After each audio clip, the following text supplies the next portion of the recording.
Bueno, no todos los días tiene uno oportunidad de comentar noticias como las de hoy. ¿Y con quién las vamos a comentar? Pues con doña María Jamardo. ¿Qué tal está usted? Muy buenos días, don Luis. Con don Borja Montoro. ¿Qué Buenos tal días, está don usted? Luis. Buenos días, María. Bueno, decía que no todos los días tiene uno oportunidad de comentar noticias como las de hoy. Por ejemplo, cómo hacer el ridículo en 8 horas un líder progre. Lo de Gustavo Petro fue espectacular ayer. Decía un no sé quién en un tuit muy certero que fíjate si tiene poder Donald Trump, que ha hecho trabajar a Petro en domingo y encima ha trabajado para terminar haciendo el ridículo y teniendo que dar marcha atrás. Les resumo brevemente. Iban 2 vuelos con inmigrantes ilegales colombianos, muchos de ellos delincuentes, que repatriaba Trump hacia Colombia. Iba Petro y dice que no permite aterrizar los 2 vuelos. Entonces dice Trump, pues a partir del lunes se congela la emisión de visados en la embajada estadounidense en Colombia. No entra un colombiano más en Estados Unidos. Dice Petro, pues vamos a ver si revisamos aquí los visados de los estadounidenses que viven en Colombia. Dice, así. Dice, pues mira, no solo congelamos la emisión de visados, sino que a partir del lunes empiezan inspecciones exhaustivas a todas las mercancías y personas que lleguen a Estados Unidos desde Colombia.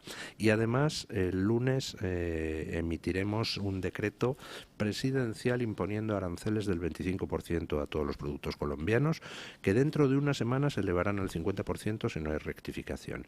Además, ponemos en marcha lo necesario para imponer sanciones financieras a Colombia. Y además, vamos a revocar las visas de todos los funcionarios del gobierno colombiano y miembros del partido de Petro y familiares de Petro, de tal forma que no puedan entrar en Estados Unidos. Y oiga, mano de santo, en 4 horas Petro se la tuvo que envainar y al final emitió hace hora y pico el Departamento de Estado americano una nota diciendo que el gobierno de Petro ha aceptado las condiciones de Estados Unidos para repatriación de los inmigrantes colombianos y que eso incluye la repatriación en vuelos militares y que, bueno, pues queda...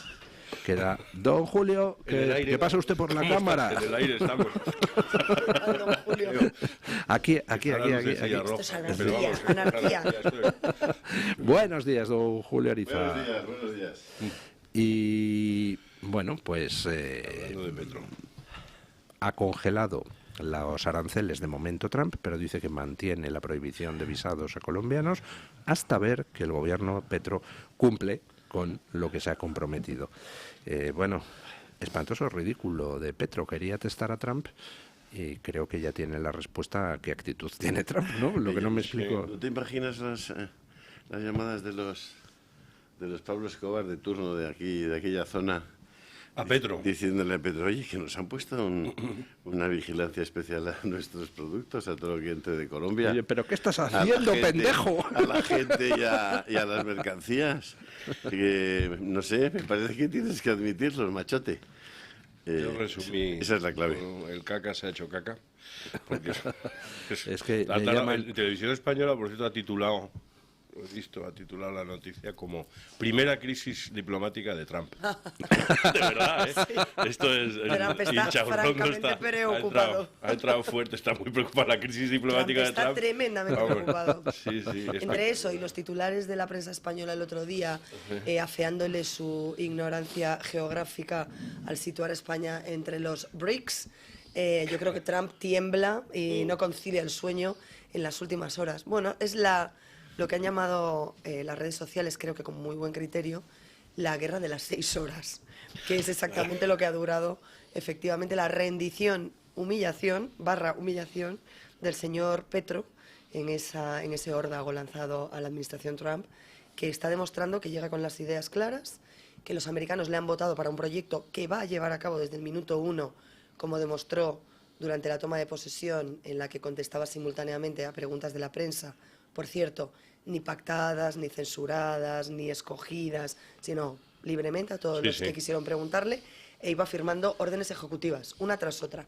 Bueno, pues oye, eso es lo que se espera, ¿no?, de un presidente del gobierno, de un presidente de la nación, que llega a su cargo después de haber ganado unas elecciones A mí me recuerdo y mucho después del compromiso adquirido con sus votantes, que son los que le han puesto ahí. Me hizo pensar mucho en Rajoy en cuanto lo vi. Me recordó mucho, sí. Sí, lo de Petro y esta especie de chuleta, muy cursi además, luego el comunicado es tremendo, el de vuelta. Luego escribió un tuit interminable, una cosa cursi, pretendidamente literaria. Es muy ridículo, la verdad. Y pues me alegro de que estas cosas se demuestren cuanto antes y se vea con seriedad. Y luego está lo que propone usted en la encuesta de hoy, que tiene que ver con esto, claro, que es cómo se han tomado las medidas para la repatriación de inmigrantes ilegales, porque no recordemos que todo esto, claro, la izquierda siempre que trata el tema habla de el abuso contra los inmigrantes y cómo se trata a los inmigrantes. No son inmigrantes, son inmigrantes ilegales. El adjetivo es muy importante. Es gente que ha entrado ilegalmente en un país. Es decir, entonces, incumpliendo la ley. Es muy bueno que la gente se responsabilice de lo que hace. Quiero decir, entrar ilegalmente en un país. Yo he vivido en varios países a lo largo de mi vida y la última vez estuvimos viviendo en Sudáfrica y recuerdo todavía los papeles, hice una foto de todo lo que tenía que presentar para podernos ir a vivir allí con mis hijos, etcétera, desde certificados médicos, el colegio, y tenía que estar escolarizados allí. Entonces yo fui recibido por el gobierno sudafricano, encantado de la vida, y allí trabajé durante 1 año y medio y muy bien. Pero no entré saltando ninguna valla ni con una... No se entra. Yo sé que hay gente que te dice, bueno, es que no es lo mismo la situación y los que vienen a limpiar nuestras casas, esto que les gusta recordarnos, porque lo que te están reconociendo que lo que les gusta es tener mano de obra barata, esclavizada, etcétera, etcétera. Pero es un riesgo. Entonces, si tú te arriesgas a cruzar la frontera de esa manera, tienes que tener esa espada de Damocles sobre la cabeza pensando, decir, bueno, lo que no va a hacer este país es reconocer. En Australia son muy claros y lo tienen clarísimamente expresado desde hace muchísimo tiempo. Ninguna persona que entre ilegalmente en Australia va a poder jamás quedarse. Tienes que volver a irte y, en todo caso, tramitar un visado, etcétera, etcétera. Y entonces ya veremos si vuelves a entrar, etcétera. Serán unas condiciones distintas, pero tú no tienes derecho a entrar en una casa ilegalmente y pretender que a partir de ese momento has adquirido un derecho de permanencia. Entonces, bueno, eso es una de las cosas. Claro, vivimos en un mundo en el que un presidente de una gran nación, como son los Estados Unidos, tiene que emitir un decreto ley en virtud del cual oficializa que solo hay 2 sexos. Ya. Entonces, no sé... A ver, que lo entendamos bien. O sea, que vivimos en un mundo que es capaz claro, que es capaz de asumir que te entran en tu casa, y ellos se pueden quedar y además les tienes que pagar el gas y el agua. Es decir, vivimos en un mundo en el que ha sido llevado al esperpento a través de una manipulación que solo se entiende por la falta de preparación intelectual y porque ha habido previamente la instalación de un sistema educativo que hace que haya seres humanos capaces de ir asumiendo cosas como esa, porque no tienen ni puñetera idea de lo básico. Entonces, si tú no tienes puñetera idea de lo básico, no lees un libro, no te cabe un codificado en el cerebro, pues es muy difícil que te resistas a la manipulación. Pero es la que tenemos, ¿eh? Y en España, hoy, el código de la gente en su cerebro es ese. Claro. El que es un loco es el señor Trump, que ha declarado que existen 2 sexos. Dios los creó varón y hembra. Bueno, pues parece que haya tenido que venir Trump a declarar de nuevo varón y hembra. Con respecto a la posibilidad de repatriar inmigrantes ilegales, es ejemplar también. Quiero decir que en Europa tenemos ahora un espejo y de repente estas medidas que te dicen esto es imposible hacer porque es total, no sé qué, y ahora de repente dices, pero no es que hay una serie de medidas y presiones que se pueden hacer. Alguien en Twitter, creo que ha sido el gran Gonasarius, que yo lo sigo mucho, Gonzalo, que es muy, decía... ¿Quién? Gonasarius, sí. Comentaba y decía... de manera que ahora resulta que si le ponemos unas aranceles y no sé qué y proponemos unas medidas de sanción económica a la importación de productos marroquíes, etcétera, etcétera, hubiésemos podido negociar con ellos y repatriar a todos estos inmigrantes que nos han trasladado a través de pateras, de barcas o saltando la valla o lo que sea. Pues acabo de tener un descubrimiento. Yo sí, hay una pequeña diferencia, eso sí es cierto. Es que Petro no tiene el teléfono móvil de Trump, que yo sepa. Entonces, a lo mejor es que las medidas de presión tienen que hacerse por gente que no esté cogida con pinzas de esa manera y por determinada parte, ¿no? puede que sea un problema. Pero en Europa en general, ahora mismo, los ciudadanos, con toda la lógica del mundo, van a mirar a sus dirigentes y les van a decir, ¿qué? Porque estos señores pueden hacer eso y nosotros no.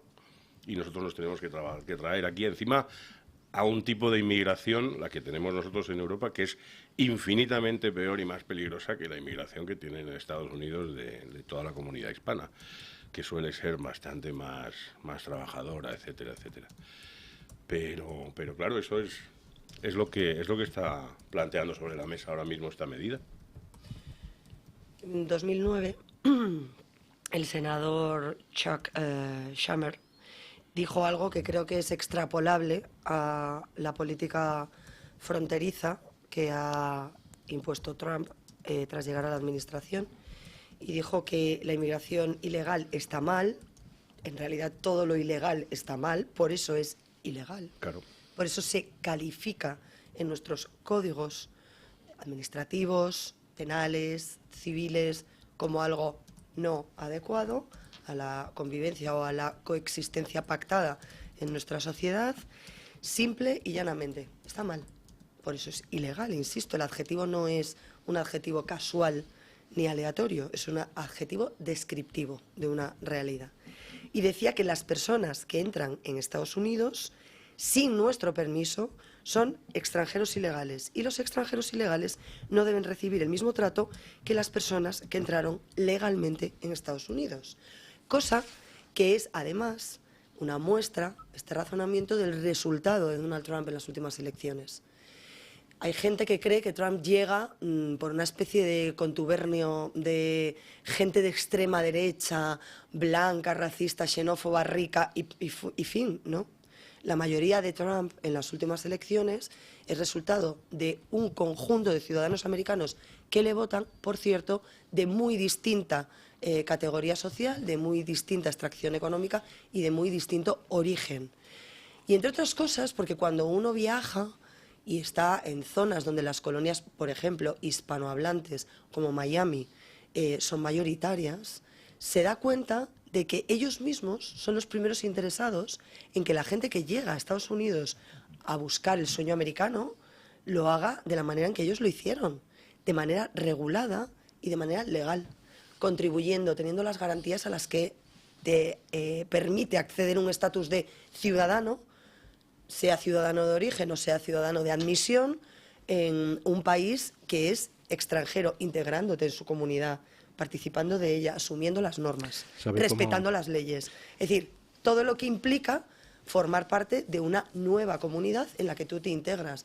Borja se refería a Sudáfrica, hay muchos ejemplos a lo largo los del españoles mundo. Emigrando a Alemania hace décadas, Alemania, ¿no? A Argentina, desde luego no entrabas ilegalmente. Desde luego la gente que se iba a Argentina y la gente que se iba a Alemania se iba con permisos de trabajo, se iba con empresas que les reclamaban como mano de obra para trabajar, con un puesto de trabajo y efectivamente con unas normas que había que cumplir, con unas condiciones a las que si no aceptabas o si no respondías durante tu estancia te ibas automáticamente porque no te renovaban el contrato de trabajo. Es decir, o sea, lo que viene siendo algo normal, entre otras cosas, porque cuando uno vive en su casa, y vosotros hablabais de la casa como la patria común, como el espacio territorial de un país, yo lo extrapolo a la casa privada de cada uno.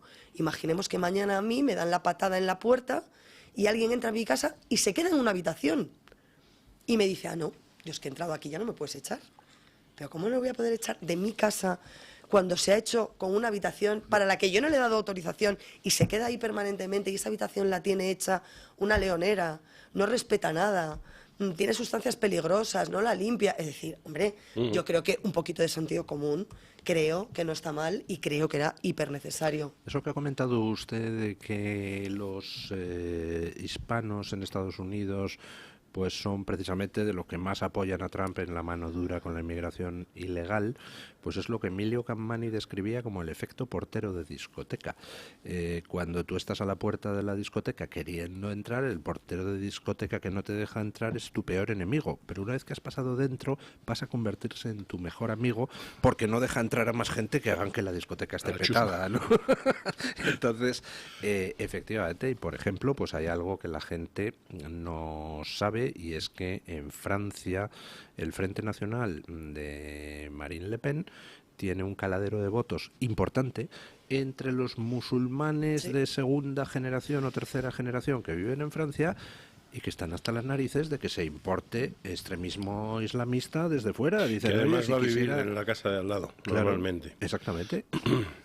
Bueno, hacemos una pausa publicitaria, pero... Bueno, no sé si han visto ustedes las dantescas imágenes que llegan desde Irlanda, donde en el acto de conmemoración del Holocausto, ahora que se cumplen 80 días de la liberación del campo de Auschwitz, pues resulta que el presidente irlandés convirtió el acto de conmemoración del Holocausto en un alegato contra Israel por el tema de Gaza, y entonces, pues diversos judíos presentes en el auditorio, parece lógico que haya judíos en un acto de conmemoración del Holocausto, se levantaron a protestar y fueron sacados a la fuerza del acto por el personal de seguridad, incluso llegando a arrastrar por el suelo a una mujer judía embarazada. Irlanda es en estos momentos el país más bochornoso de la Unión Europea, pero con diferencia, con un antisemitismo pero feroz, donde estamos llegando a este tipo de cosas. Bueno, no sé, me parece tristísimo. El gobierno de Irlanda es el país más rico y que más ha crecido en toda Europa. Es el que tiene un PIB más alto, uno de los PIBs más altos, y ha hecho una escalada económica brutal a base de convertirse en un paraíso fiscal, propiciado por una Unión Europea que quería simple y llanamente que Irlanda no fuera una referencia de los valores católicos en Europa, cosa que efectivamente han conseguido. Irlanda cedió a la presión para todos los temas de eutanasia y de aborto, e Irlanda se ha convertido en un país de gente muy rica y muy desnortada. Y eso es lo que está pasando. En Irlanda han perdido directamente la razón. Están muy jorobados, porque sigue habiendo una base social bastante amplia, muy potente y muy enraizada en sus tradiciones y en sus creencias, pero lamentablemente la mayoría, y además han sido también subsumidos por una corriente migratoria importante, la mayoría ya ha perdido y se ha desnaturalizado. Irlanda ya no es Irlanda. Quedan algunas pequeñas Irlandas, pero ya no es Irlanda. La católica Irlanda que tradicionalmente siempre se ha mencionado. Desde luego, no. A mí me parece miserable. Y hay varias cosas. Primero, siempre... primero, si alguien acusa o tiene la tentación de comentar o de motejar los resultados de la guerra que inició Hamás, que no debemos olvidar eso, contra Israel, la última guerra, porque contra Israel los territorios alrededor, los distintos gobiernos que conviven con ellos alrededor desde hace años, les han declarado sucesivas guerras, pero esta última fue declarada por Hamás, que es una antena, un proveedor de servicios del gobierno de Irán, igual que lo es Hezbollah, etcétera, etcétera. Todo esto se ha visto y se ha puesto sobre. Si alguien, al margen del resultado, si alguien moteja o califica eso como genocidio, el resultado, lo primero que te viene a la cabeza es que Israel hace muy mal los genocidios. Eso es lo primero, porque lo podían haber hecho realmente si hubiesen querido. Lo han tenido en la mano y sencillamente no lo hicieron. Es absolutamente incomparable y no tiene... Y es utilizar algo así para desprestigiar o para violentar o para arrastrar un homenaje o un recuerdo sobre la Shoah y sobre el Holocausto es no solo miserable, sino que además es irracional y es muy peligroso, porque lo que sucedió en la Alemania nazi y lo que sucedió en el exterminio de los judíos, que fue la población principalmente afectada, es una cosa que tiene, y que los judíos lógicamente tienen toda la razón del mundo en rememorar, pero es algo que interpela a la humanidad entera, no es un asunto única y exclusivamente judío. Nos tenemos que mirar todos en eso, porque es el momento en el que la humanidad ha llegado al extremo, ha tocado fondo en cuanto al extremo de ser capaces de destrucción masiva. Lo único que es comparable a lo que sucedió entonces, y de una manera mucho más suave, y está sucediendo en este mismo momento, es el exterminio del feto humano en Occidente, que no se habla de eso, y eso es lo más parecido que hay, es lo único que es realmente comparable, y nosotros deberíamos precisamente tener la capacidad de contemplar lo que se hizo en aquel entonces en la Alemania nazi para intentar pensar de qué manera el ser humano es capaz de cosificar al semejante, para no considerarlo una vida humana digna de ser vivida, y poner todos los medios industriales que la sociedad avanzada en la que vivimos es capaz de disponer para acometer una carnicería de semejante tamaño. El trabajar mentalmente la idea de que la Shoah y el Holocausto está única y exclusivamente relacionado con Israel, que era un Estado que en aquel entonces además ni siquiera existía como tal. Es miserable y además es tramposo. Es intentar olvidar aquello, porque entonces se centra todo en una batalla política actual, etcétera, y no tiene que ver con eso, tiene que ver con otras cosas que están mucho más profundamente arraigadas en una sociedad y que siguen viviendo con nosotros todavía.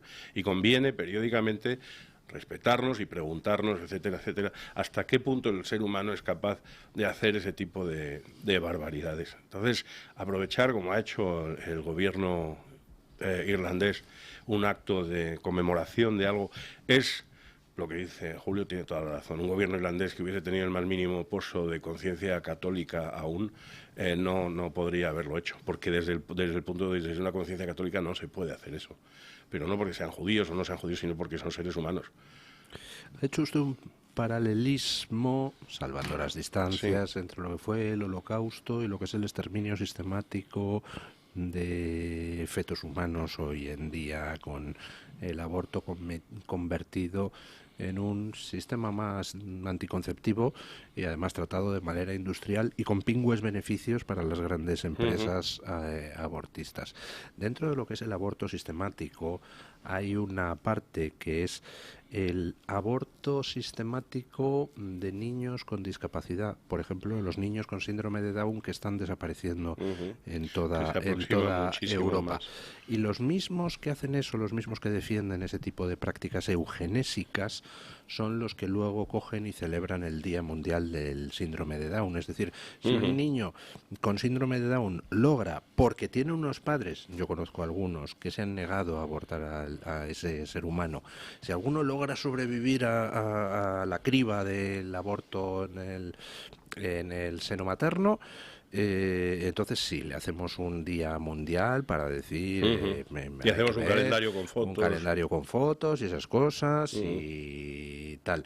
O sea, es una hipocresía. Y dado el paralelismo que ha puesto usted, me gustaría recordar la figura de un hombre bueno, que era el juez Lothar Kreisig, que era un juez cristiano, profundamente cristiano, alemán, que en época nazi se enteró de que los nazis estaban sacando del hospital de la ciudad a los discapacitados para llevarlos a los campos de exterminio. Y entonces, en plena época nazi, abrió una investigación y dictó auto de procesamiento por genocidio contra Heinrich Himmler. Y el gobierno nazi no se atrevió a tomar represalias físicas contra él por temor a la reacción corporativa de los jueces, que aunque la mayoría eran nazis, pero eran muy corporativos, como siempre han sido los jueces. Y entonces al final lo único que hizo fue jubilarle anticipadamente, ¿no? Pero con 2 pelotas procesó a Heinrich Himmler en pleno régimen nazi por acabar de manera sistemática con discapacitados. Bueno, pues eso ahora mismo es lo que estamos haciendo en Occidente, acabar de manera sistemática con los discapacitados. Es vergonzoso. Pero bueno, nos estamos yendo del asunto. Sobre el nazismo, a mí me gustaría apuntar varias cosas, porque lo que estamos viviendo es nazismo. Creo que hay que ponerle el nombre adecuado a las conductas de aquellos que se autocalifican como defensores de los derechos humanos, como contrarios al Holocausto, pero en realidad se están convirtiendo en colaboradores necesarios en Occidente de una corriente antisemitista y judeófoba que llega a nuestros países de la mano, y esto quizás cause sorpresa, pero es la realidad del islamismo radical. La izquierda comunista, la izquierda extrema de los países europeos, entre ellos la española, abraza las ideas y las sensibilidades del islamismo radical, que está lanzando un mensaje de propaganda constante contra los nietos y los bisnietos de los supervivientes del Holocausto o de las víctimas del Holocausto.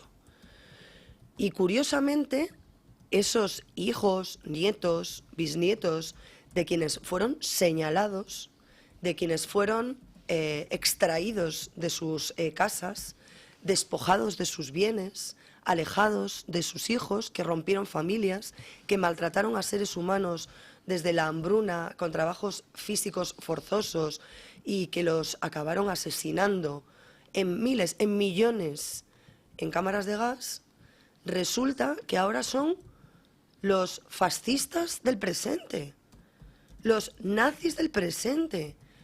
Y se está utilizando el adjetivo sionista para calificar a esos nietos, bisnietos, hijos, sobrinos de los asesinados por el nazismo en el Holocausto, para tildarlos de nazis. Oiga, vamos a poner la vista donde es. Aquí el peligro del nazismo o de que se reedite no está donde muchos medios de comunicación y mucha propaganda aderezada de ONGs y de mensajes progres está poniendo el ojo. La extrema derecha, peligrosísima. No, está exactamente en el polo opuesto, en la izquierda y la extrema izquierda, que abrazan consignas islamistas radicales que quieren acabar con todo aquello que signifique lo contrario de lo que ellos pregonan. Con cualquier cosa. Y en este momento son los judíos que están en Israel porque resultan incómodos para Oriente Próximo y para el equilibrio geoestratégico, porque están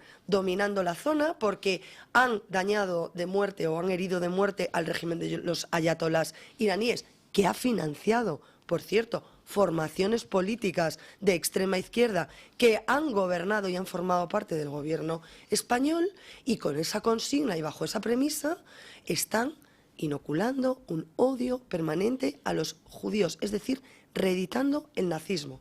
Los que luego van de recordemos a las víctimas de la guerra civil, recordemos lo malas que son las dictaduras, oiga, pero son las de los contrarios.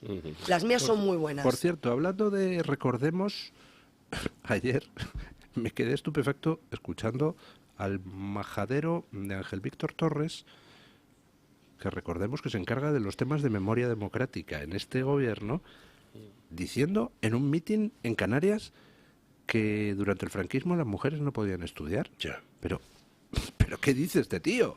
Oiga, mi madre estudió durante el franquismo, a nadie le prohibió estudiar. Pero lo dijo además de una forma, dice, porque mi madre no sabía escribir y mi padre sí, porque durante la dictadura no se dejaba a las mujeres estudiar. ¿En qué especie de familia se ha criado este sujeto? En una parecida. ¿Nos quiere decir que su abuelo le prohibió a su hija aprender a escribir? Pero oiga, ¿qué familia de psicópatas es la de Ángel Víctor Torres? No sé. Yo desde luego en la mía la gente era normal, ¿eh? Y por lo que veo en Twitter, con la gente sacando orlas y títulos de sus madres y abuelas, obteniendo sus títulos universitarios durante el franquismo, pues parece que había muchas otras familias normales, pero debe ser que la de Ángel Víctor Torres era anormal. ¿Eso o es un mentiroso profundo? En cuyo caso la pregunta es, ¿qué hace un mentiroso profundo? Es el que se encarga de la memoria. De la memoria democrática, ¿no? Tiene poca memoria, no recuerda en cambio cosas más recientes sobre pisos con amigas y fiestas y cosas. Esto no le viene fresco a la cabeza. Desde luego, si su desmentido de que iba a pisos con señoritas que le ponía al dama tiene la misma credibilidad que lo que dijo ayer, pues entonces debían de ser unas orgías monstruosas, ¿no? Escuchemos lo que decía ayer.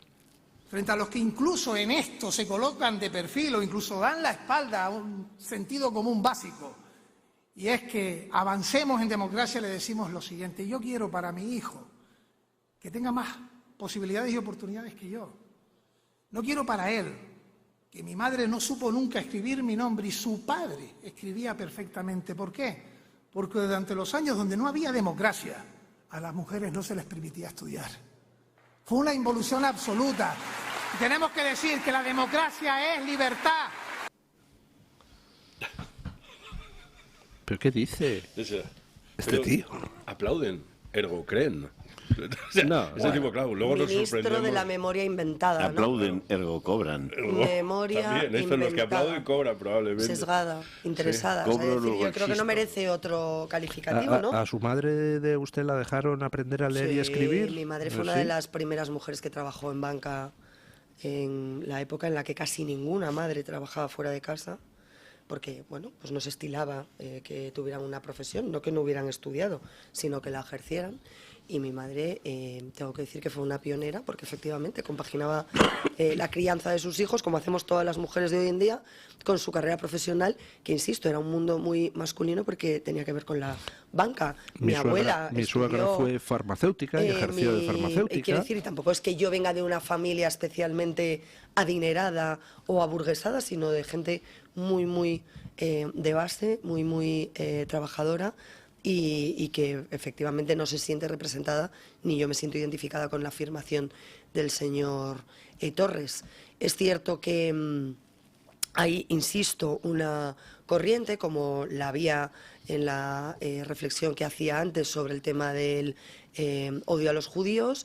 Hay un intento en este momento en este país, bueno, un intento no, hay un plan diseñado con distintos frentes que trata de efectivamente reeditar ese espíritu guerra civilista de dos bandos en España, los buenos y los malos, y entre ellos aquellos que pretendían acercarse o que se acercaron en su día al régimen de poder que ejercía Franco, para señalarlos cuando muchos de los que hoy se tildan de grandes socialistas y comunistas son descendientes directos de personas que trabajaron mano a mano con el régimen y que jamás se manifestaron en contra ni tuvieron los arrojos de decirle al dictador oye, que esto no, No está... Es decir, a mí lo de la memoria selectiva me parece lamentable. Es ridículo, insisto, porque... es una memoria inventada.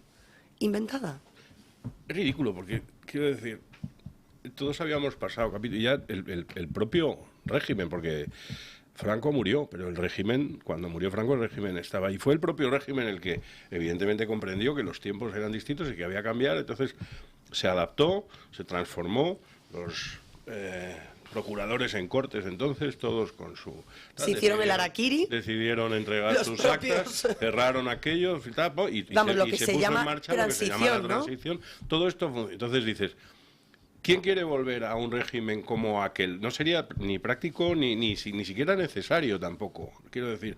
Y las personas que hay personas que te dicen, yo que soy franquista, una persona que sea franquista hoy, entre otras cosas, es absurdo y además está insultando la memoria de Francisco Franco. En la medida en la que dicen, usted piensa que el franquismo sería posible sin Francisco Franco, usted respeta muy poco la figura de quien estaba a la cabeza de aquello. El franquismo murió. Pero venir ahora a rellenar es como un cesto en el que cabe todo. Entonces, es lo suficientemente pasado, es algo que ya ha quedado atrás, etcétera, y es algo que hoy en día no es necesario, ni siquiera como para decir, bueno, pues queremos otra cosa diferente, con sus cosas buenas o con sus cosas malas. Pero si tú empeñas y empiezas a meter mentiras, la gente, porque no todos somos los que aplauden a esas palabras de Ángel Víctor Torres, entonces la gente tiene cabeza e investiga, y no tiene que investigar mucho, quiero decir, una afirmación tan disparatada como lo que ha dicho Torres, que no tiene más comprobación que ver a tu madre, a tu vecina, a tu tía, esto en casa de cada cual, es decir, es flagrantemente mentira. O ver a María Teresa Fernández de la Vega, o ver a Manuela Carmena. Es que aunque fuera cierto lo que dice el señor Torres, lo que no puedes es tomar la parte por el todo, claro, para hacer una afirmación de esa contundencia. Las mujeres no podían estudiar, a lo mejor la suya no pudo, y otras 3 más no pudieron, y a lo mejor 25 más sí. Es decir, o sea, tomar la parte por el todo. Y muchos hombres no como ejemplo, exactamente,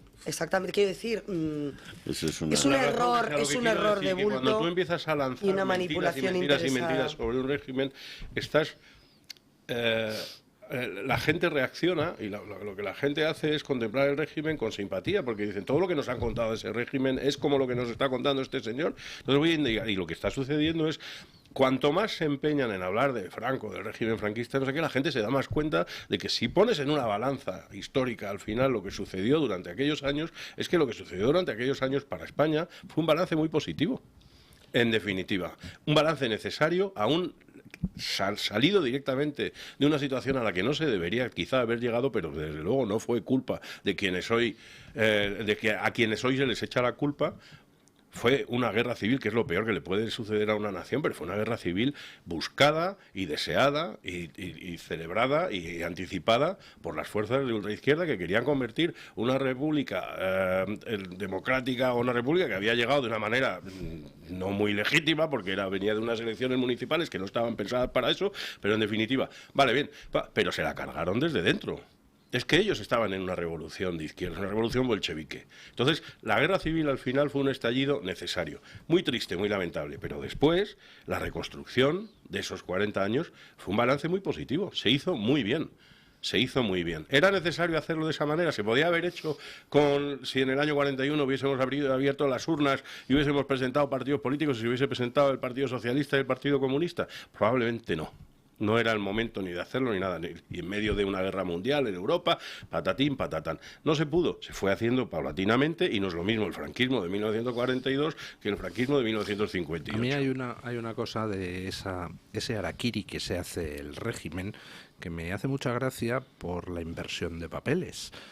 Durante el régimen de Franco teníamos al sector duro, donde había un señor que se llamaba Adolfo Suárez, que era secretario general del movimiento, es decir, de Falange. Y había un sector aperturista en el régimen, que llevaba un señor que se llamaba Manuel Fraga, a quien, por cierto, pues en fin, el régimen castigó levemente en alguna ocasión por ser demasiado aperturista. Se produce la transición y entonces resulta que el que era el jefe de Falange, es decir, Adolfo Suárez, secretario general del movimiento, pasa a ser el líder del centrismo español y pilota toda la transición de la mano de Juan Carlos I, y el que era el aperturista, Manuel Fraga, pasa a liderar la derecha recalcitrante, ¿no? Es una de esas inversiones históricas graciosas, pero vamos, que no nos debe hacer olvidar que Adolfo Suárez era el líder de Falange, caramba. O sea, total, es todo, sí, es eso, pero yo creo que les está saliendo muy mal esa jugada. El Partido Socialista y toda la apisonadora mediática clásica que estamos acostumbrados, con la que estamos acostumbrados a vivir en España, que es la apisonadora mediática izquierdista, esta que nos cuesta a todos un riñón, porque nos cuesta a todos sostenerlo, con medios de comunicación que han sido rescatados, con locutores de televisión multimillonarios que nos tienen que dar la tabarra todas las noches para vendernos la papilla, que son bufones del régimen, porque se supone que hacen humor, pero nunca se dirigen al gobernante, se dirigen siempre a la oposición. Todo ese material que tienen en marcha desde hace mucho tiempo, que es una maquinaria y todos los engranajes de vender su propaganda, no les está saliendo bien. No les está saliendo bien. Y la celebración del franquismo que pretenden les va a salir muy mal. Igual que les ha salido muy mal que el Español, la encuesta que ha publicado, que lo ha dicho usted antes, con un 60 y tantos % de la población española que se ha dado perfecta cuenta de que la mentira del decreto ómnibus de Sánchez no se la cree nadie.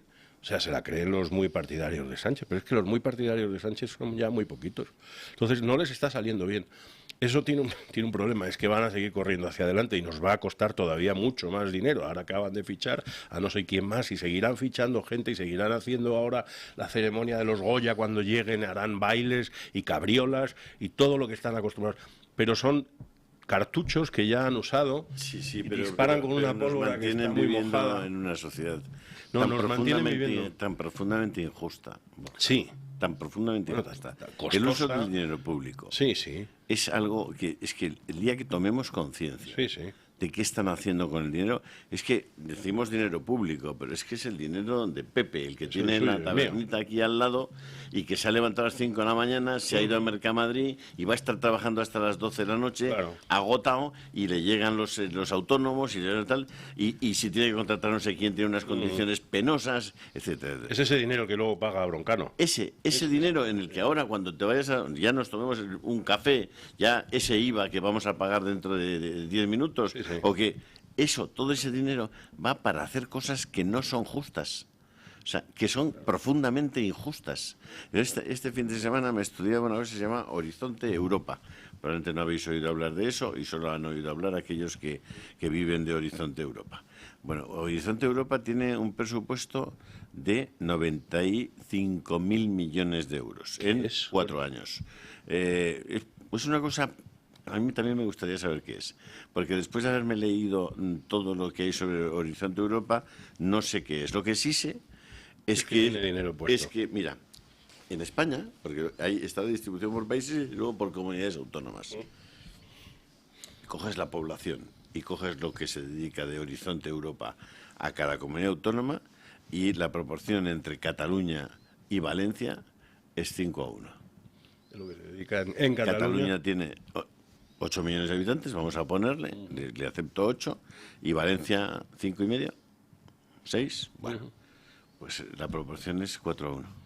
Y Horizonte Europa, que es un dinero para innovación, para... Sí, bueno, supongo que dan sobre todo para la inclusión, la igualdad, no sé qué. 95.000 millones de pavos. Ya.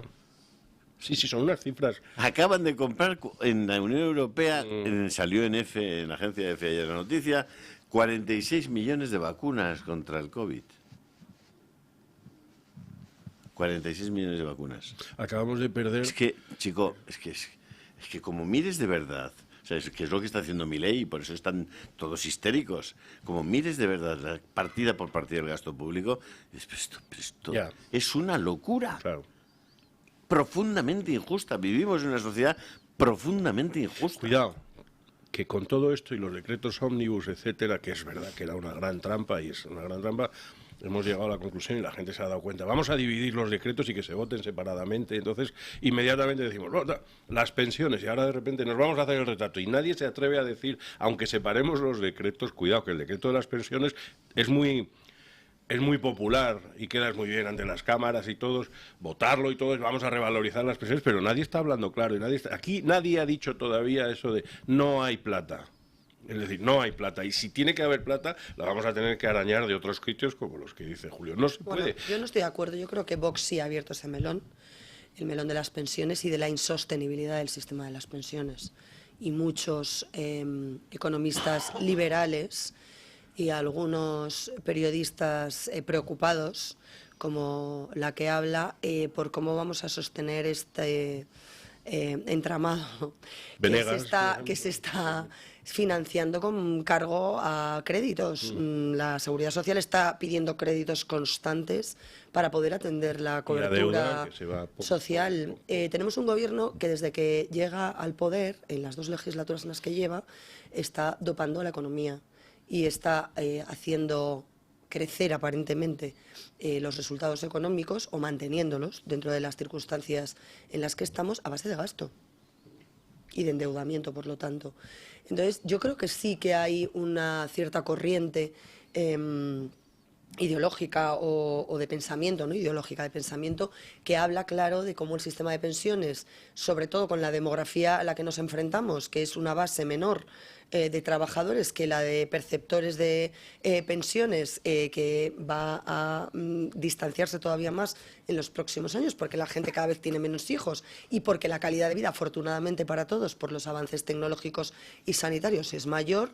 A ver, me lo cuentan. Es decir, no puede ser que si yo de mis cotizaciones a la Seguridad Social, de las que me detraen como trabajadora en activo, estoy pagando las pensiones de mis padres, ¿cómo van mis hijos a pagar las mías?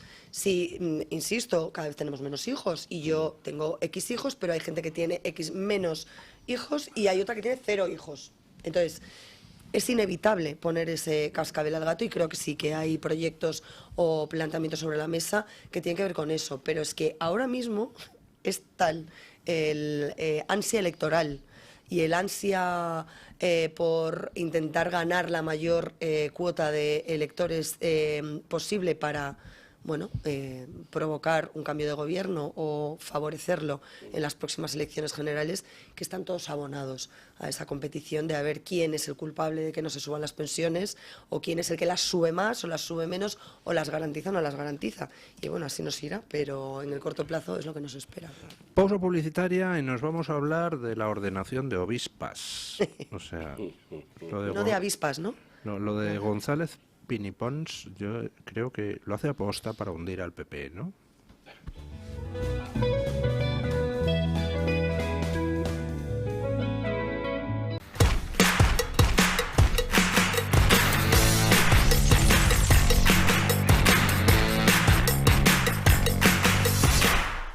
¿Por qué renunciar a la casa del futuro si hoy puede ser tu presente? Vive en una ubicación privilegiada, Boadilla del Monte, con espectaculares vistas del Parque Regional del Río Guadarrama. Casa geosolar de carbono positivo de Grupo Index.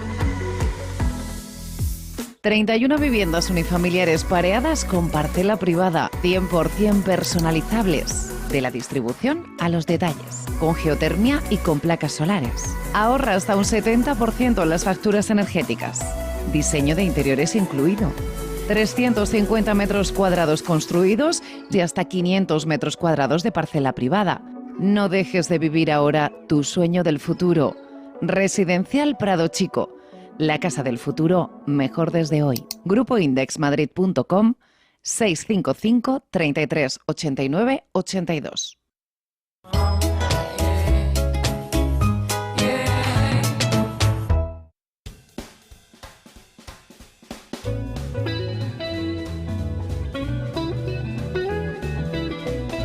Luis del Pino es Radio Libertad.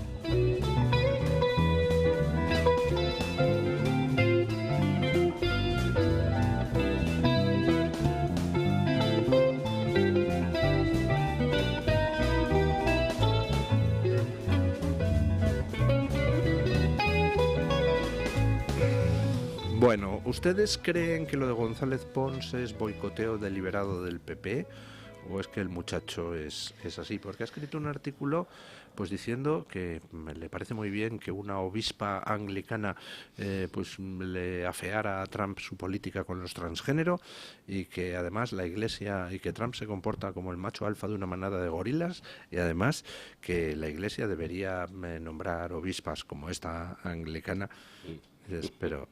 O sea, hasta el PP ha tenido que salir a decir que no se vinculan con lo que dice, sí, con lo que dice Pons. O sea, bueno, pero tampoco se vinculaban, supongo, con lo que dijo Cuca Gamarra antes de las elecciones americanas, que dijo que ya estaba con Kamala Harris y que apoyaban a Kamala Harris. Quiere decir que esto no es nuevo. Quiere decir que González Pons, que no tiene ni puñetera idea sobre estos temas, escriba sobre obispas, probablemente no distingue un evangélico de un episcopaliano ni de un... Le da igual. Es decir, González Pons sí que escribe muy cosas, novelas pornográficas y cosas que lo lleva con mucha más precisión.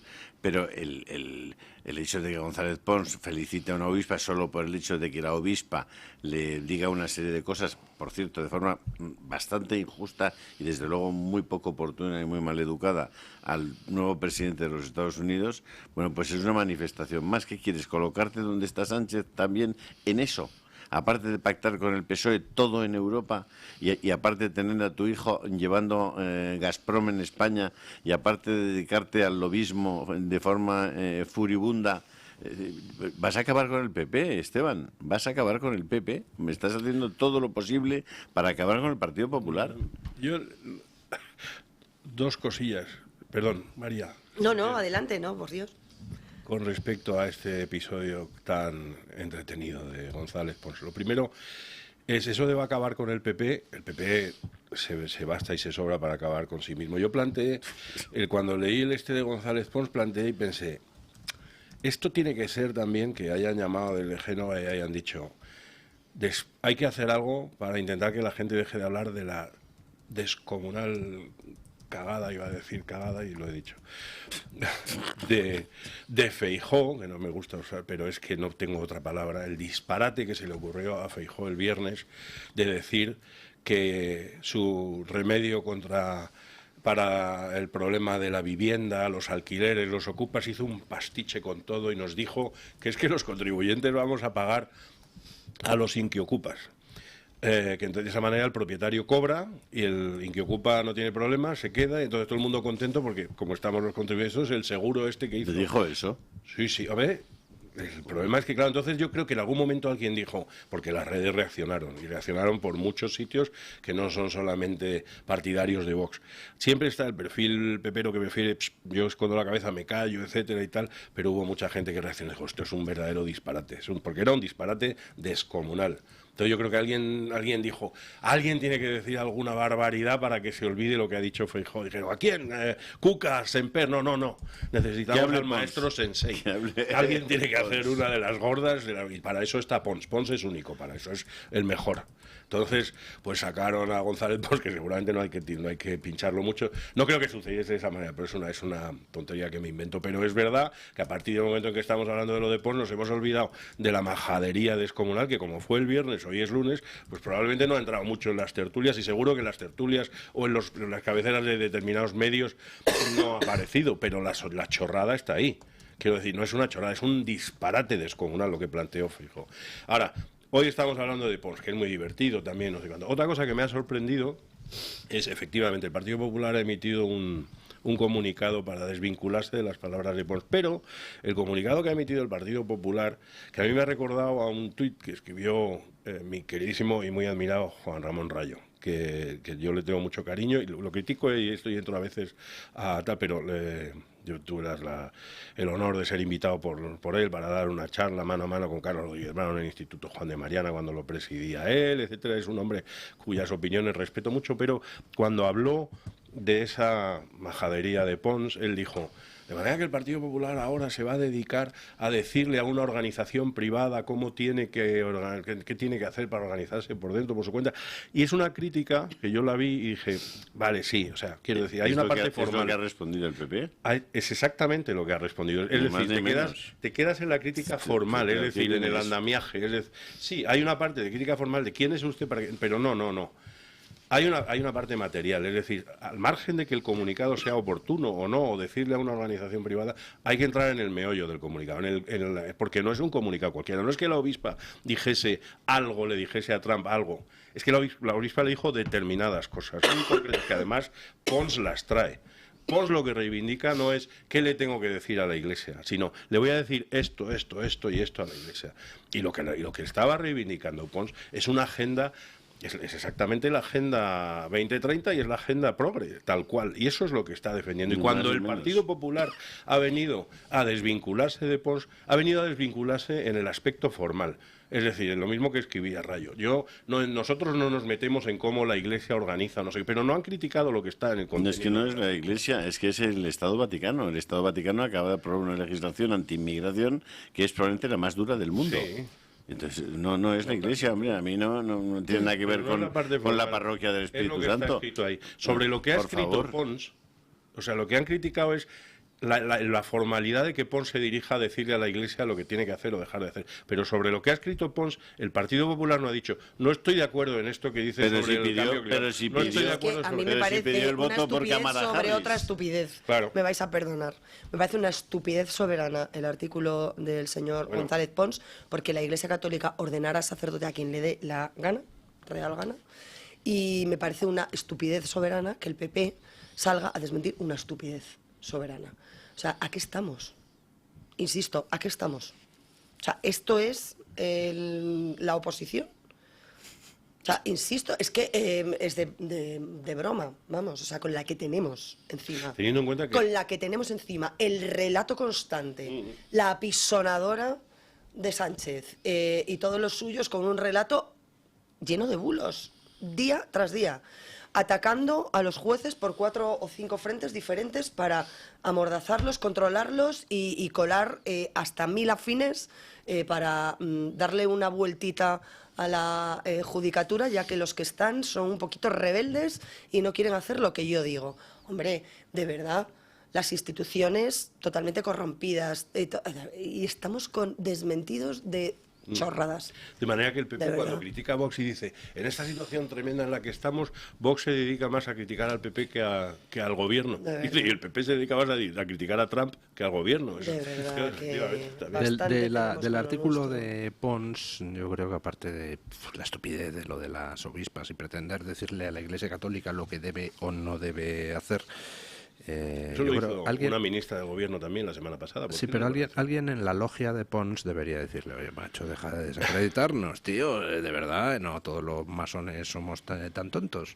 O sea, creo que hay un término masónico que es el de bobo solemne, sé que se le aplicaría a González Pons. Pero bueno, el caso, que aparte de lo de eso que le llamaba Rajoy a Zapatero. Sí, era un pequeño guiño a su militancia masónica.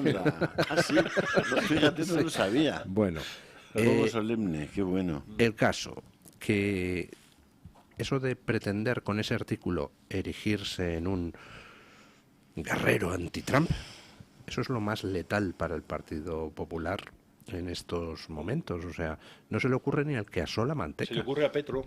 Bueno, se le ocurre a Petro, a Sánchez, para aplaudir a Petro, y a González Pons. Claro, o sea, quiero decir, es que ahora mismo es el momento más oportuno para alzarse y venir a soltarle sopapos a Donald Trump. A María le duele el alma cuando... No, porque Trump no es una persona que a mí especialmente me guste como perfil político. Me parece que tiene cuestiones muy criticables. Pero no se le puede negar la realidad de que ganó unas elecciones que se nos olvidan, porque los americanos quisieron que ganase esas elecciones y, por lo tanto, hay que respetar institucionalmente el resultado de las urnas, que eso es la democracia.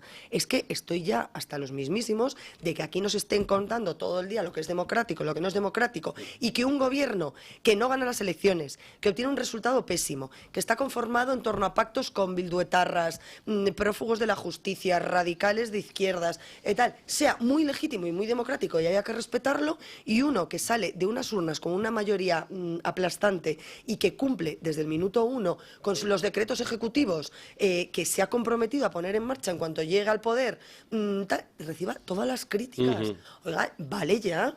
Es muy oportuno. Vale ya del doble rasero. Es que ya está bien. Es que Trump no será mi amigo. Mi amigo, no el mío personal, sino me refiero el amigo de España en este momento, o del gobierno de España. Y por lo tanto entiendo que haya una cierta prensa subvencionada que tenga que defender el antitrumpismo como eje mollar de su discurso periodístico e informativo todos los días. Pero, hombre, de verdad que la oposición española ampliamente entendida, estemos con estas cuestiones, es que me parece, de verdad, me parece un castigo innecesario. Sí. Me parece un castigo innecesario. Es muy oportuno el verbo que has usado de cumplir. O sea, no es solamente que haya ganado, es que ha legitimado su elección con algo que en España estamos muy acostumbrados a que no se legitime de esa manera. Quiere decir, vienes con un programa y te pones a hacerlo cumplir. Que es lo que ha hecho Trump. ¿Nos gustará o no nos gustará? A mí sí es que no nos tiene que gustar a nosotros. Le tiene que gustar a sus votantes, que son los que le han votado. Yo no voto en Estados Unidos. Pero yo puedo decir que, por ejemplo, pues Trump ha tomado una medida que es bloquear todos los fondos federales para la promoción del aborto, por la cual yo, personalmente, aunque no sea votante americano, le estaré inmensamente agradecido. Pero si uno puede opinar si está o no de acuerdo con sus políticas, pero lo que no podemos es convertir el discurso o el debate Trump-anti-Trump en eje de nuestra política nacional para deslegitimar a unos o bendecir a otros. Que no estamos en eso. Yo pondría a Pons a sueldo, si fuese un dirigente de Vox, le pondría un sueldo. Porque lo que mejor le viene. Ahora mismo la identificación, yo creo que lo que se pretende ahora mismo, utilizar la figura de Trump, el PSOE, el Sánchez, toda la izquierda en España, el adjetivo trumpista que se ha estado utilizando y se ha estado utilizando por muchos miembros del Partido Popular hasta muy recientemente, y de alguna manera alguien tiene que haber tocado un botón, haber dicho, eliminamos ese adjetivo de nuestros discursos. Bien, se ha estado identificando, se intenta utilizar la figura de Trump como la extrema derecha, tal, y se intenta asociar, mira el peligro, que tal, que Vox, que no sé cuándo. De repente llega y ha conquistado el poder, igual que lo hizo Milei, igual que lo hizo Meloni, personas por las que había apostado Vox con antelación, etcétera. Y todos esos castillos se están derribando y los estamos empezando a ver gobernar. Y para bien o para mal están cumpliendo y la gente está aplaudiendo y la gente los está votando. Entonces, todo lo que sea ahora mismo y la utilización de la figura de Trump para identificarla con la extrema derecha, etcétera, etcétera, que Sánchez lo haga, tiene un sentido, porque siempre Sánchez va a atizar siempre el terror al Doberman, a la extrema derecha, que lo lleva haciendo el PSOE desde el año de la Tana. Pero que el Partido Popular permita que un alto dirigente, porque es un alto dirigente de ese partido, que permita que un alto dirigente todavía nos venga, el Partido Popular pretenda todavía seguir haciendo un discurso tal, es lo mejor que le puede venir a Vox en este momento. Es decir, mire usted, en España tiene usted varias opciones. Una es la muy extrema y otra es la extrema. Y ninguna de las dos está de acuerdo con las políticas de Donald Trump, etcétera. Lo que aquí representa Milei, Meloni, Trump, etcétera, que la derecha española, el votante de derecha, el electorado español, está ampliamente reconociendo, mucho más de lo que el Partido Popular siquiera sospecha, porque tampoco se preocupa mucho de lo que piensan sus votantes, no lo ha hecho nunca y no lo va a empezar a hacer hoy.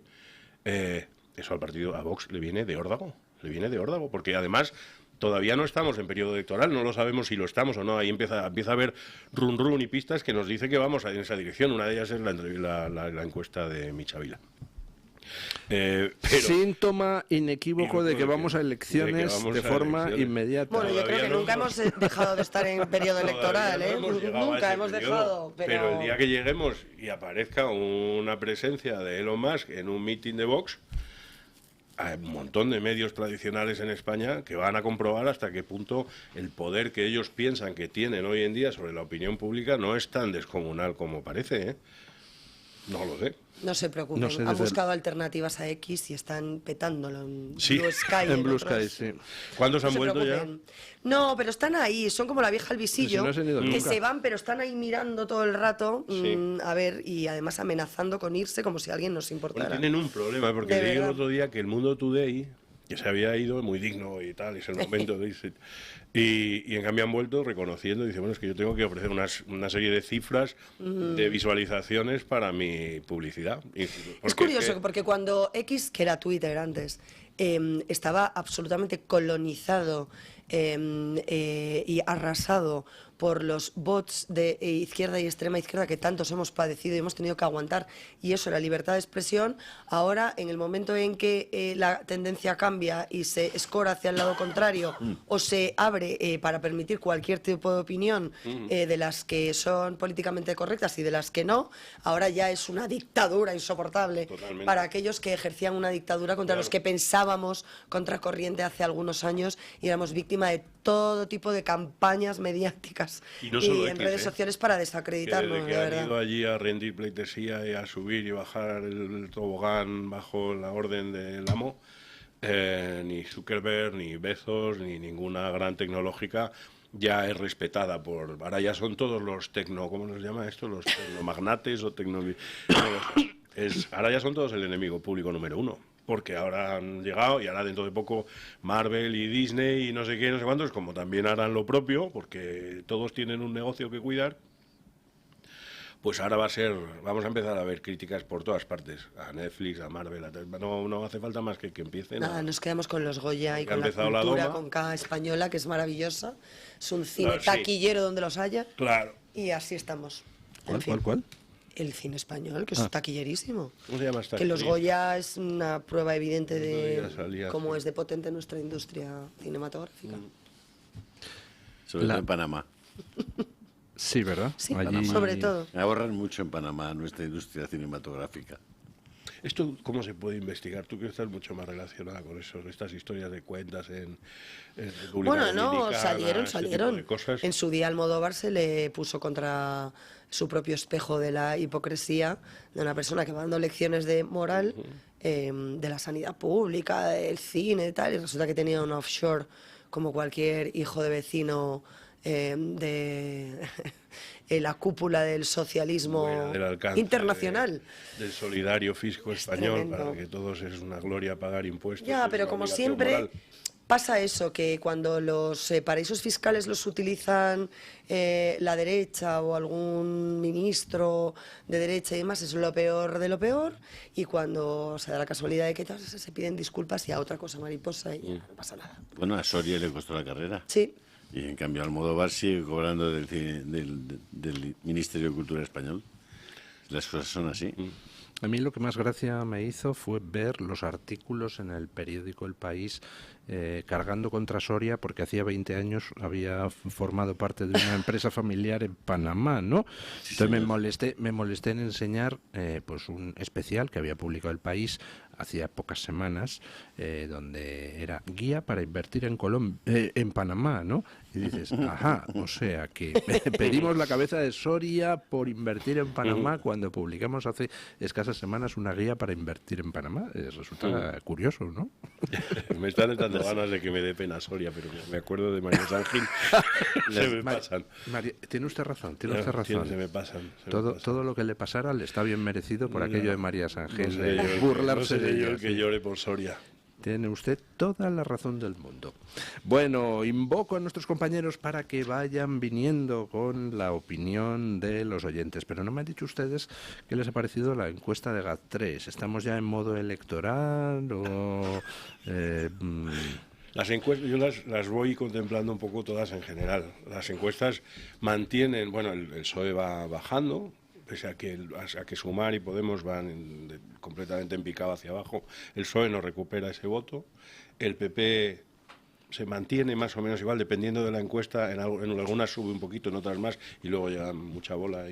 Sí, en las de Michazanos sube un poquito, en las de Tevila baja un poco. Exacto, pero dependiendo un poco. Pero la tendencia general desde hace muchos meses es que estos dos partidos se mantienen alrededor del 28, del 30. Yo creo que el PSOE irá más abajo. Mi percepción es que cuando llegue la hora de sacar las urnas, a ver qué inventa Sánchez, porque ya ha dicho que van a levantar. Según la media de encuestas, el PP estaría entre 4 y 5 puntos por delante del Partido Socialista. Y lo que parece claro en todas, salvo en la de Tezanos, en la del CIS, que no es una encuesta sino un panfleto, es que Vox y PP suman 190 escaños, o sea, y además mayoría que Vox va en absolutísima. franca subida y cada vez más, y se empieza a aproximar, ya está muy cerca y tiene muchas posibilidades de alcanzar un porcentaje entre el 18 y el 20% de voto, que es una cosa que, como decía usted esta mañana, cambia completa y radicalmente el panorama, porque los votos que se arañan en las provincias, etcétera, en las circunscripciones, en esos porcentajes, los escaños sí pueden variar de un partido al otro. Sí. Y ahí es donde verdaderamente entra la historia ya han sacado la alerta de cuidado, el voto útil, vaya, esto tiene que ver con esto de Michavila, me imagino. Doña Carmen Carbonell, ¿qué dicen nuestros oyentes? Pues don Luis, le traigo las respuestas. ¿Son trumpistas o no son trumpistas? Bueno, siendo de seguidores de esta emisora, quizás usted puede entender un poco cuál es el sesgo, entre comillas, que tiene nuestra audiencia, y de hecho tengo que decirle que hay una opción que gana con el 95% de los votos. 95%. 95% de los votos. Les voy a decir que la pregunta era, ¿aprueba usted la manera expeditiva de tratar la expulsión de inmigrantes ilegales por parte del gobierno de Donald Trump? Ya les digo, el 95% de los encuestados considera que sí, hay un 2% que cree que no y hay un 3% que dice que no está seguro, pero don Luis, hay gente que considera que Donald Trump ha sido un poco tibio, un poco timorato. Por ejemplo, es el caso de Jorge en el chat de YouTube que dice, con la inmigración Trump se está quedando corto. En Twitter hay algunos planteamientos como el de Javier Requena que dice, se podría haber hecho mejor, pero desde luego transmite un mensaje claro. Alguien que se hace llamar Caos Nita dice que le parece una buena actitud ante chantajes buenistas zurdos. Este gobierno traidor podría tomar nota y ver que si se quiere, se puede. Y alguien que se hace llamar Jaja 2, no Jaja 1, Jaja 2, dice, ¿por qué España y Europa no hacen lo mismo con todos los ilegales africanos, pakistaníes, sirios y afganos? La Agenda 2030 contra la industria, la agricultura, las nucleares y la hidroeléctrica. Y también en la comunidad de YouTube le dejo un comentario, don Luis, que nos dejan en nuestro canal de Radio Libertad. Es de José G. 6637 que dice, por fin alguien hace lo que se tiene que hacer para proteger a su país. Ojalá aquí hiciésemos lo mismo. Pero vamos a ver, venga a hablar de los que no quieren que inunden su país con personas que no están ni siquiera identificadas y dejamos tan tranquilos a aquellos que hacen que esas personas tengan que marcharse de sus países. O sea, yo no he escuchado una sola crítica a aquellos países de los que sale la gente corriendo porque no se puede estar allí. ¿Quién los dirige? ¿Quién los gobierna? ¿Quién les apoya? ¿Quién los denuncia? ¿Quién los controla? Es que esto es una broma. Esta es una de las claves. En el caso de Marruecos los controla y los dirige y los gobierna un señor que en cambio tiene millones para construir una macromezquita en Baleares, tengo entendido que tiene previsto, etcétera. O sea que tampoco... Vamos a invertir un poco el tema, ¿no? Vamos a explicar qué pasa en los países de donde sale la gente, quién está gobernando allí, qué está pasando, qué intereses hay, quién controla los intereses económicos y las minas de esos países de donde sale la gente, quiénes son los gobiernos corruptos que promocionan a esos traficantes y que probablemente cobran de ellos, y nos vamos a meter con los que vamos a intentar que haya un cierto orden, porque además sin orden no hay posible convivencia en paz. Pues aquí están empeñados en que el orden se pierda y que la convivencia se vaya a hacer puñetas. Por favor, es que yo, de verdad, es como si todo fuera un enorme manicomio. Me cuesta mucho entenderlo. Lo es. Ah, pues ya está, entonces nada. Y sobre todo de todos esos gobernantes que además en muchas ocasiones dicen no por omisión, no es que directamente están favoreciendo a este tipo de mafias. O sea, no es que sea una cuestión de omisión, de mirar a otro lado, sino que directamente se están promocionando este tipo de actitudes. Les traigo un comentario encima de la mesa a propósito de estas deportaciones de Donald Trump. Ayer tuve la ocasión de estar con una amiga que es mexicana y que reside en España, puesto que tiene la nacionalidad también española, y contaba cómo en México existe mucho miedo a todos esos deportados que vienen de Estados Unidos, y es que en muchos casos son personas con graves delitos. Entonces están pensando en precisamente toda esa delincuencia que regresa a México. Y esto es una actitud bastante lógica de Donald Trump. Sheinbaum ha dicho claramente que ellos no piensan asumir a toda esta masa de gente que va a cruzar la frontera y que va a entrar en territorio mexicano por lógica geográfica. Entonces ella ha dicho, aquí no se van a quedar. Aquí se quedarán los mexicanos, pero los que vengan de Honduras, de Colombia, etcétera, yo no los asumo. De manera que tampoco las críticas nadie he oído que se dirijan contra Claudia Sheinbaum por decir exactamente que también va a deportar a estos inmigrantes que no son nacionales mexicanos. Y lo ha dicho con toda la claridad del mundo. Y sobre todo haciendo hincapié en precisamente esas personas que van a ser deportadas, que muchas de las cuales no es solamente el delito de haber entrado ilegalmente en un país, sino que desgraciadamente tras de sí en muchos casos... Llevan un expediente... Exacto, y en algunos casos incluso delitos de sangre, que es una cuestión un poco dramática. Bueno, muchísimas gracias, doña Carmen Carbonell. Gracias, doña María Jamardo, por estar en la tertulia. Gracias. Creo que es impepinable que sigan ustedes en las próximas semanas a doña María Jamardo en el debate. Los próximos días. Porque lo que voy a decir no lo he hablado con ella, ni por tanto tengo ninguna información privilegiada que ella me haya dado. Pero la lógica, el instinto, el sentido común me llevan a apostar que María Jamardo va a ser alguien a quien habrá que leer impepinablemente en las próximas semanas con determinadas revelaciones. Y creo que no me equivoco. Bueno, espero que sea así. Don Borja Montero, muchísimas gracias por estar muchísimas gracias con nosotros. Mis contertulios por la paciencia de aguantarme, que yo sé que salto enseguida y como mucha palabra. Y bueno, tiene usted un club de fans en Twitter que... No lo sabía. No, ¿cómo no lo sabía? Si son todos sus primos y hermanos. Don Julio Ariza, muchas gracias. Si no están todavía suscritos ustedes a los canales de WhatsApp y de Telegram de don Julio Ariza, pues ¿a qué esperan? Hombre, por Dios, que se podrán ustedes enterar de cosas que en ninguna otra parte se van a poder enterar. Bueno.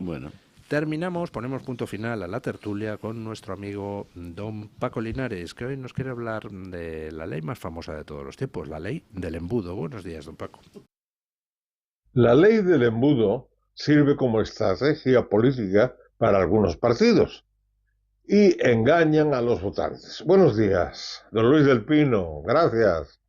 A un partido político que solo le interesa mentir o decir lo que pueda para recibir rédito y tener poder, es un enemigo del pueblo. Es un enemigo del ciudadano, porque un votante no sabe las verdaderas intenciones y sin analizar les da su confianza. Cualquier subterfugio es bueno. Ejemplos tomados de la realidad. En 1996, siendo ministro del Interior don Jaime Mayor Oreja, con el Partido Popular en el gobierno, Rubalcaba en la oposición puso el grito en el cielo acusando de haberle suministrado un sedante al operador, concretamente a los 103 inmigrantes en un vuelo desde Málaga a Malí, inmigrantes de carácter violento.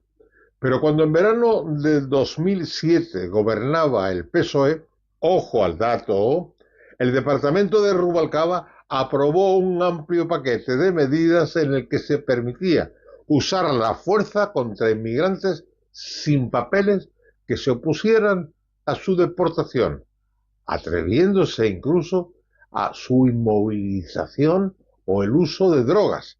La ley del embudo. Desde entonces, en 2007, hasta ahora, por tierra, mar y aire, llegan menas de más de 20 años y ante la inseguridad, la ocupación ilegal de locales y viviendas, además de los desajustes económicos que producen las izquierdas y los independentistas, y además del aumento de robos y violaciones, delincuentes en la calle, el deterioro woke que vive España es tremendo. En resumen, los socialistas, las izquierdas y los independentistas han conseguido que España sea el mayor consumidor de productos psicotrópicos y benzodiazepinas del mundo. Ahora a los inmigrantes ya no se les suministra. Nos lo tenemos que tomar nosotros por la ansiedad y el estrés que vivimos. Mañana más y mejor. Punto final.